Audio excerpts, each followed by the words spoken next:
Me da mucho gusto estar con ustedes para platicar una vez más en nombre de la ley.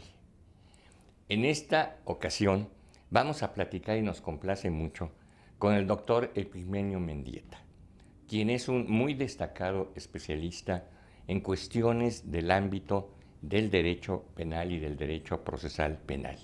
Ha sido funcionario de la Procuración de Justicia, es catedrático del Instituto Nacional de Ciencias Penales, actualmente ha regresado al ejercicio libre de la profesión. Muchas gracias, Epigmenio, por estar con nosotros, por visitarnos y por aceptar esta interesante plática que nos vas a brindar con nuestro público. Yo soy el agradecido, maestro Romero Apis, la amabilidad que usted me brinda para escuchar a su auditorio y aprovechar este espacio que nos brinda Excelsior TV, lo agradezco sinceramente y estoy a su disposición para colaborar con algunas ideas. Muchas gracias. Estamos viviendo tiempos intensos de una reforma de nuestro sistema de enjuiciamiento penal. Este proceso comenzó en el año 2008 con una reforma constitucional que vino a ser completado en los años subsecuentes y culminó en el 2016 con la expedición de un nuevo código, ahora sí nacional, de procedimientos penales, con un sistema que ha requerido comprensión del mismo, información, capacitación, en un sistema que, como todos los cambios, tiene sus costos y que los mexicanos hemos decidido pagarlos para obtener ventajas en esta materia. Y uno de ellos es que todos estamos aprendiendo al mismo tiempo. Los abogados, los maestros, al mismo tiempo que los alumnos, los jueces, los fiscales, los procuradores, los ministros de la Corte. Sí, todos estamos aprendiendo el nuevo sistema al mismo tiempo, pero eso es nuestra profesión. Nuestra profesión es tan dinámica que el derecho, yo lo he dicho a nuestro público y lo repito ahora, yo estoy estudiándolo por quinta vez mi carrera. Es cierto, maestro. Y lo que usted en el punto que enfatiza es efectivamente, nosotros no fuimos formados en un sistema de corte acusatorio, fuimos formados en un sistema de corte tradicional y fue lo que realmente nosotros estudiamos. De tal manera que la obligación que tenemos hoy todos los juristas es regresar a las aulas de clase para entender la filosofía de un sistema de corte acusatorio, que son completamente distintos. Permearnos con estos principios de presunción de inocencia, de la publicidad, de la contradicción, de la concentración, de la nulidad de pruebas, de la audiencia inicial, de las medidas cautelares, de las mociones para justificar cualquiera de estas naturaleza, son reglas completamente de un sistema al cual nosotros no estábamos acostumbrados. Entonces, la precisión que usted hace en el sentido de que hoy tenemos que regresar a las aulas y ser a partir de las aulas y del aprendizaje, como lo hicimos en nuestro momento de estudiantes, que estoy de acuerdo, no debemos de interrumpir nunca, es lo que nos va a dar solidez en la operación de este sistema. ¿Quién va a hacer eficaz este sistema? Los operadores. De los muchos temas que tocaste ahorita, hay uno que quiero entresacar, si tú me lo permites. Por favor. Las medidas cautelares. Y entre ellas, decirle a nuestro público que una de las más conocidas es lo que conocemos como la prisión preventiva o su aspecto contrario, la libertad provisional, que conocemos en la calle como libertad bajo fianza, y donde hay una polémica grande entre juristas y entre no juristas sobre a qué debiera privilegiar este sistema. Para muchos, la prisión preventiva es una prisión sin sentencia, sí, anticipada.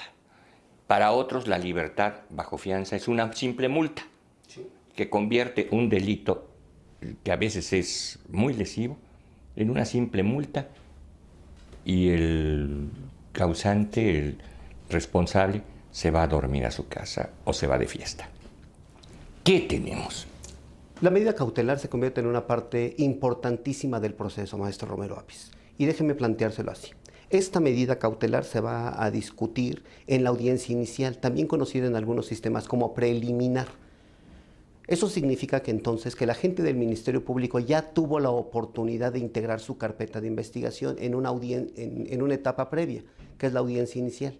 Ya recibió una denuncia, ya recibió la querella y ya hizo todos los actos de investigación necesarios para justificar dos cosas dentro de su carpeta: que existe un hecho que la ley señala como delito, que existe la probabilidad de que hay una persona o personas que pudieron haber participado en él, y por consecuencia lo que va a hacer con esta investigación es ponerla en conocimiento del juez.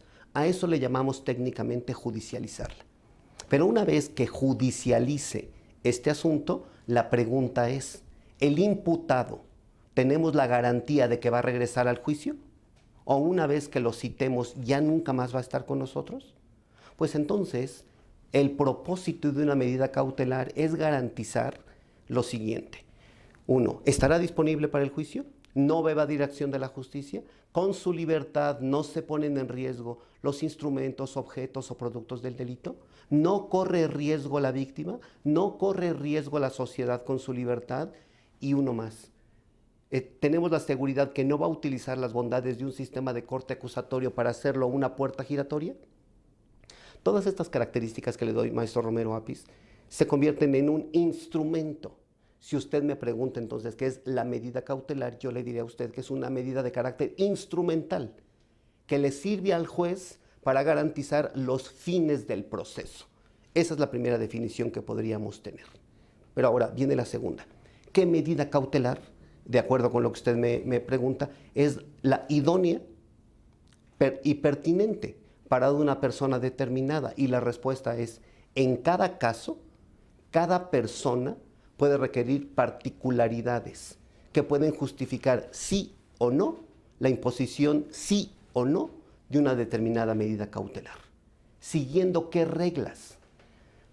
El artículo 156 del Código Nacional establece con toda precisión cuáles son las reglas que tiene que seguir un juez para la imposición sí o no de una medida cautelar. Y la primera regla que le impone el juez es, aféctale lo menos posible. ¿Partiendo de qué?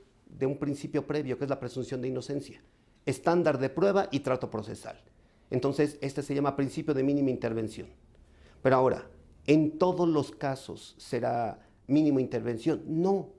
Habrá unos casos en los que sí sea necesario imponer una medida cautelar a esta persona.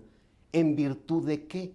En virtud de que en su caso sí hay la necesidad. En virtud de que o no tiene arraigo, o mintió en el momento que proporcionó sus datos personales, o pretendió evadir de la acción de la justicia, o atropelló a la persona y huyó, o se ha valido de medios para amedrentar a los testigos, o se ha valido de medios para amedrentar a la víctima, o representa un grave riesgo para esta sociedad. Entonces, no es cierto que se trate solamente de una regla específica para todos.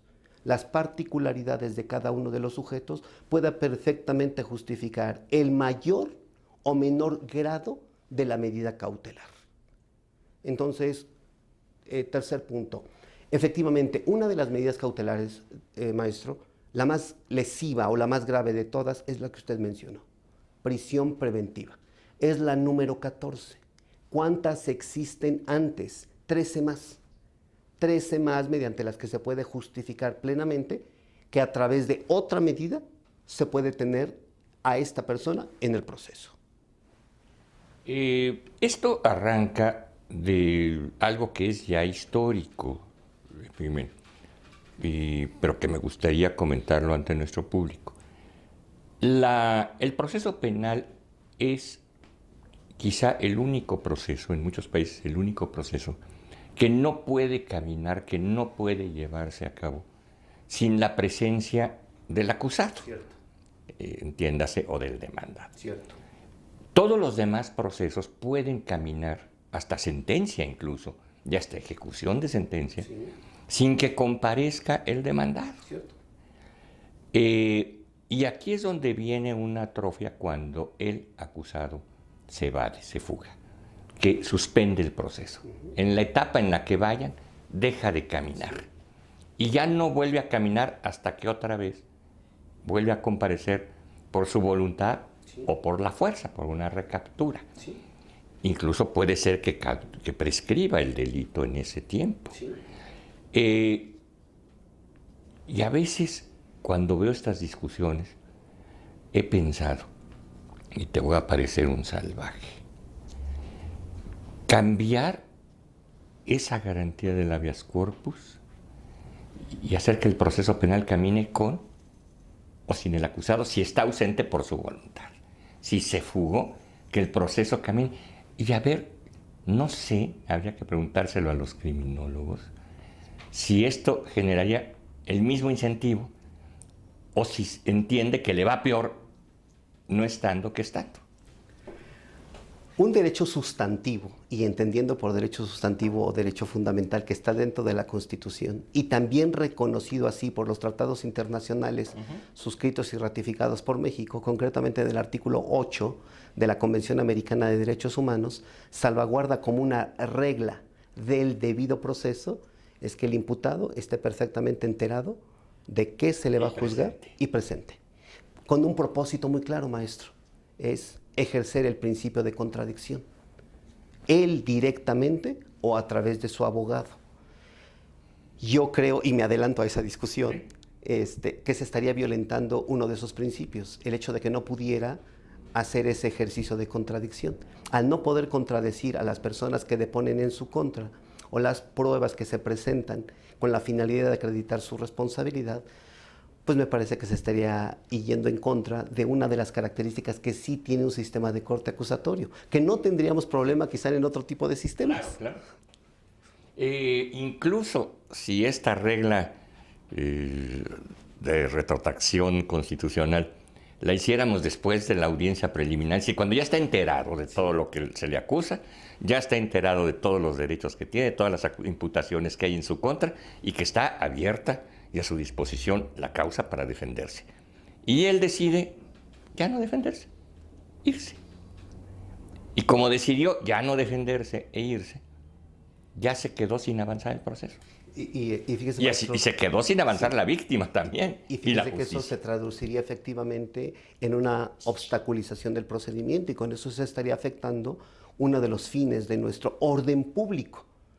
Que la víctima tenga acceso a la justicia, que la víctima tenga la reparación del daño, que la víctima en una justicia pronta y expedita obtenga su satisfacción. Y el propio interés social. Y el propio interés social. De los terceros, ¿verdad? Solamente quedaría ahí un punto pendiente. Habría otra forma de reconducción al proceso, que es la parte que usted comentaba. A partir de que se sustrae del proceso, entonces el juez es quien ordena que se le localice y se le recapture para el efecto de reconducirlo. Y entonces una de las bondades que tendría el sistema es ya no permitirle que lo haga en libertad.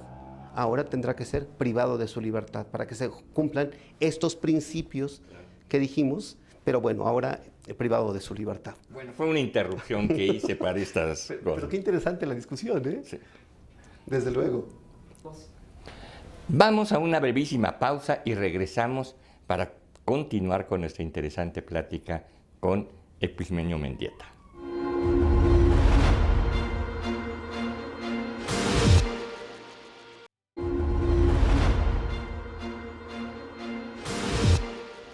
Regresamos a platicar con Epigmenio Mendieta sobre el nuevo sistema de enjuiciamiento penal.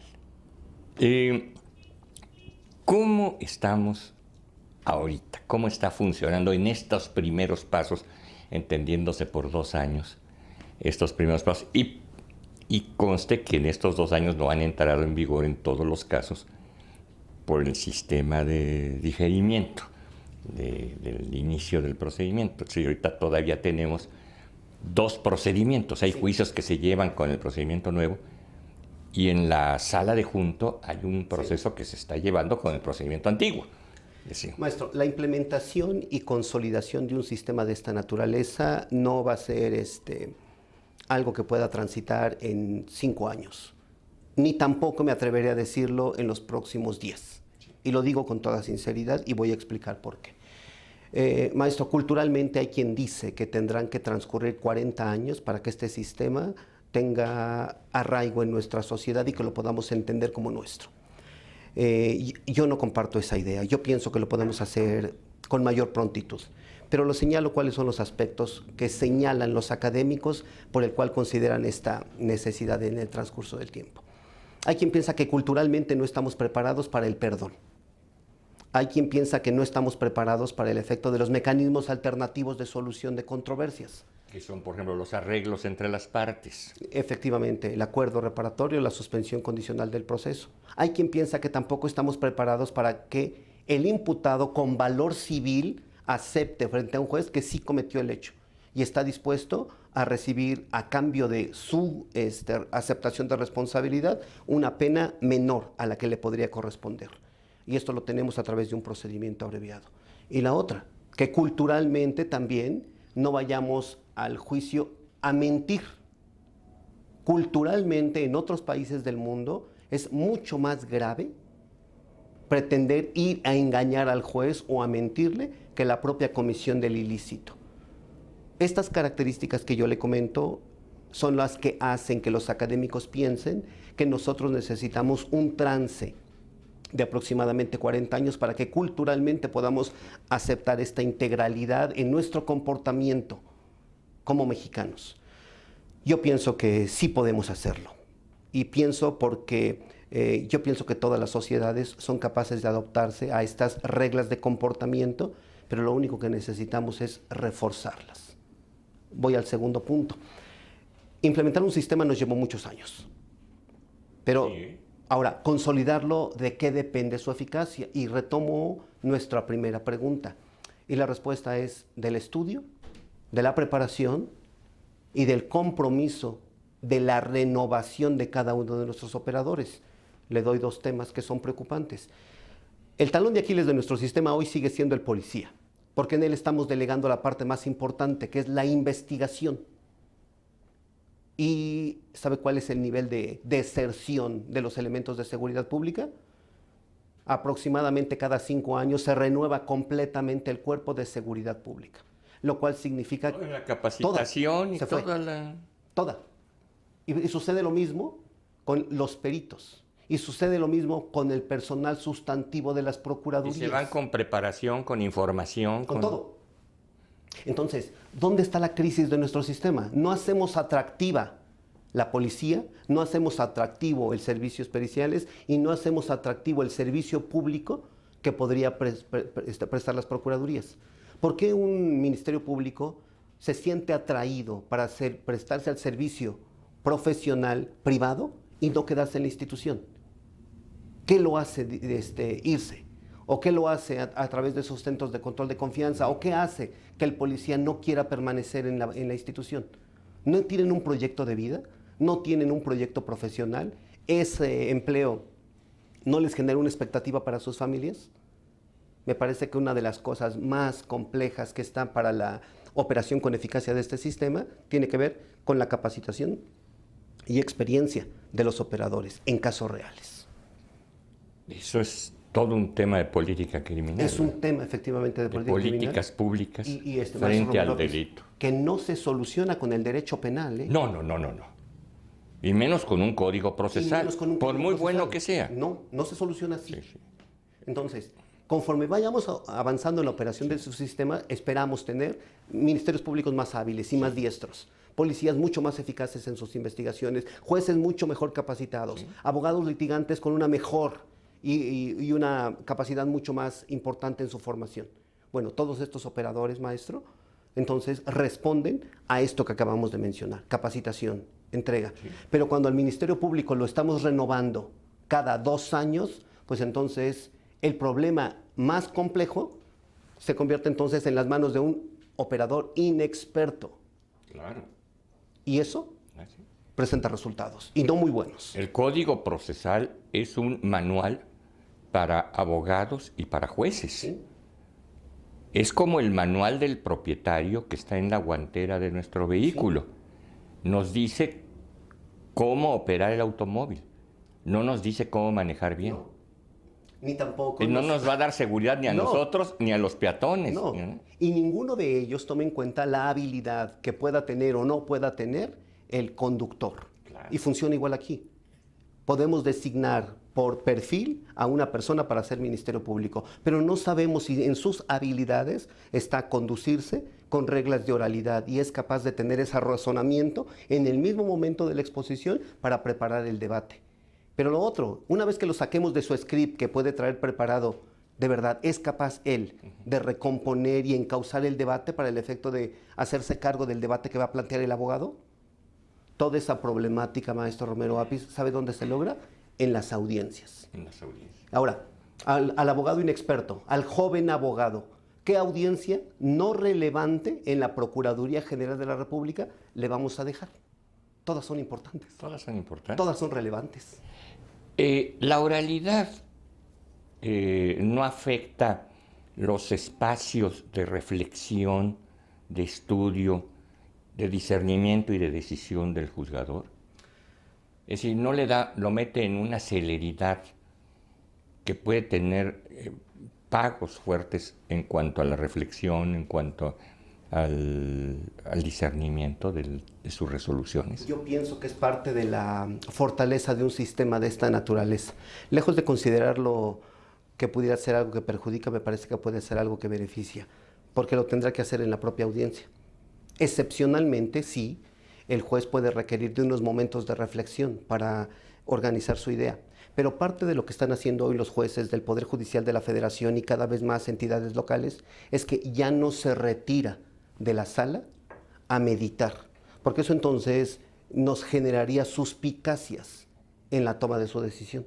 Hoy su reflexión la hace sentado en el escritorio de la propia audiencia, en la que ordena sus ideas y con base en esas resuelve. Creo que esto, maestro, nos va mostrando culturalmente que el juez efectivamente debe de resolver con lo que se debatió en la propia audiencia, y eso culturalmente abona a tener cada vez un poder judicial mucho mejor formado, sólido y autónomo, sobre todo autónomo, libre de la influencia o decisión de cualquier otra persona que le pudiera decir en el sentido en el que tiene que resolver. Correcto. Y lo mismo sucede con los fiscales y con los defensores, ¿no? Eso nos garantiza la autonomía de cada uno de ellos en su operación y en la toma de sus decisiones. Aspectos importantes adicionales que quisieras agregar a nuestra charla. Creo que tenemos un reto en la operación de este sistema, y es con esto, difundiendo que el conocimiento de una operación de este sistema sí requiere preparación técnica, pero también cultura ciudadana. Son los ciudadanos los que van a fortalecer un sistema de esta naturaleza, y es a través de unas cápsulas tan importantes como estas, maestro, que hay que difundir las bondades de un sistema de esta naturaleza. Sí sirve. Pues ojalá que esto sea para bien la mejoría de nuestros sistemas de enjuiciamiento y que podamos arribar a estadios más perfeccionados de impartición de justicia. Es la aspiración más grande que podemos tener en la construcción de un Estado de Derecho, los que nos dedicamos a eso. Y usted contribuye a eso, maestro. Muchas gracias, y muchas gracias, maestro, por haber con la amabilidad de su invitación. Aceptado nuestra invitación. Lo vamos a estar comprometiendo para futuras sesiones. Yo encantado y siempre disponible de colaborar con usted. Lo estoy comprometiendo aquí delante del público. Lo hago verdaderamente encantado y agradezco la amabilidad de su espacio. Muchas gracias, maestro. Y a ustedes muchas gracias por permitirnos estar en sus hogares, y nos veremos en la próxima.